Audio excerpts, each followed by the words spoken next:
బెల్లంలోనూ పలు రకాలు. ఇంతకీ ఏది మంచిది? ఈ యొక్క టాపిక్ గురించి తెలుసుకుందాం ఇవాళ వచ్చేసి. ఇంకా అదేవిధంగా మన ఛానల్ కొత్తగా వచ్చినట్లయితే సబ్స్క్రైబ్ బటన్ ఒక బెల్ ఐకాన్ పెట్టుకోండి. ఖచ్చితంగా ఈ వీడియో క్లిక్ చేసినప్పుడైతే మందికి అయితే వీడియో షేర్ అవుతుంది. మన ఛానల్కి అయితే మీకు సపోర్ట్ అనేది ఈ విధంగా కోరుకుంటున్నానండి. ఇక్కడ టాపిక్ చూసినట్లయితే ఇవాళ బెల్లంలోనూ పలు రకాలు. ఇంతకీ ఏది మంచిది? ఈ యొక్క కాన్సెప్ట్ గురించి తెలుసుకుందామండి. ముందుగా చూసినట్లయితే ఇక్కడ మనం రకరకాల స్వీట్లు తింటుంటాం. ప్రతిరోజు టీ, కాఫీ, ఇతర పానీయాలు వంటివి కూడా తాగుతుంటాం. అయితే వీటిలో తీయదనం కోసం సాధారణంగా చక్కెరను కలుపుతాం.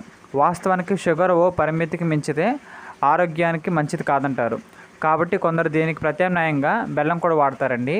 అయితే దాన్ని తయారు చేసిన ప్రాసెస్ని బట్టి చక్కెర కంటే బెల్లంలో ఆరోగ్యానికి మేలు చేస్తుందని నిపుణులు చెప్తున్నారు. కాబట్టి అది ఎలా కూడా తెలుసుకుందామండి.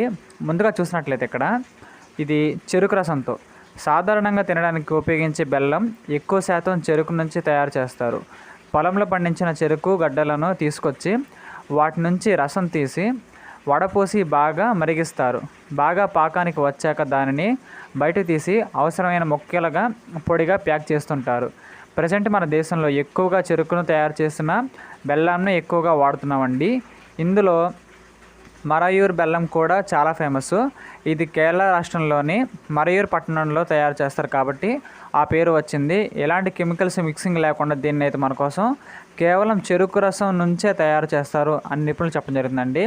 ఇంకా రెండోది వచ్చేసి మనకైతే ఈత బెల్లం అండి.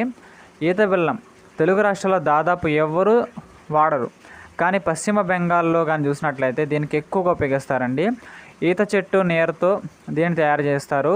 అక్కడ దీనిని ఖజూర్ గుర్, నోలెన్ గుర్ అని కూడా పిలుస్తారండి. చూసినట్లయితే ఇక్కడ బెంగాల్ ఫేమస్ సాంప్రదాయ స్వీట్లుగా పేర్కొనే సందేశ్, రసగుల్లాల తయారీలు దీన్ని ఎక్కువగా ఉపయోగిస్తుంటారు.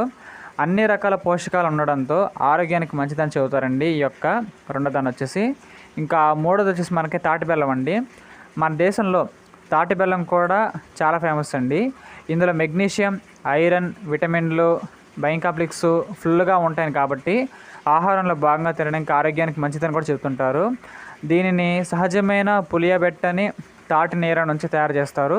పోషకాలతో పాటు గ్లైమెమిక్ ఇండెక్స్ తక్కువగా ఉంటుందని కాబట్టి షుగర్ పేషెంట్లు తీపి పదార్థాలు కూడా తినకుండా ఉండలేకపోతే చక్కెరకు బదులుగా తాటి బెల్లం తినాలని నిపుణులు సూచించారండి. దీంతోపాటు తమిళనాడు, కేరళ రాష్ట్రాల్లో కొబ్బరి బెల్లాన్ని కూడా తయారు చేస్తారు. ఇందులో విటమిన్ బి, మెగ్నీషియం, పొటాషియం, ఇతర ఖనిజాలు ఉండడం వల్ల హెల్త్కి చాలా మంచిదని చెబుతుంటారు. ఒక విధంగా చెప్పాలంటే వాటి తయారీ ప్రాసెస్ని బట్టి చక్కెర కంటే బెల్లం ఆరోగ్యానికి మేలని తెలుస్తుంది. అయితే బెల్లంలోనూ కొన్ని రకాలైతే ఉంటాయి కాబట్టి ఏది మంచిది అనేది సందేహం కూడా కొందరిలో వ్యక్తం అవుతుందండి. అన్ని రకాలు మంచివే కాగా తాటి బెల్లంలో మరిన్ని ఎక్కువ పోషకాలు ఉండడం వల్ల ఎక్కువ మంది ఇది ఆరోగ్యానికి చాలా మంచిదని కూడా చెబుతారు. కాబట్టి మనం అయితే ఇక్కడ తాటి బెల్లం అనేది చాలా మంచిది అనే ఒపీనియన్ కూడా మనకు ఖచ్చితంగా రావచ్చండి. ఈ విధంగా చూసినట్లయితే ఇలాంటి మరిన్ని వీడియోస్ కోసం మన ఛానల్ని లైక్ చేయండి, షేర్ చేయండి, సబ్స్క్రైబ్ చేయండి ఖచ్చితంగా. Thank you.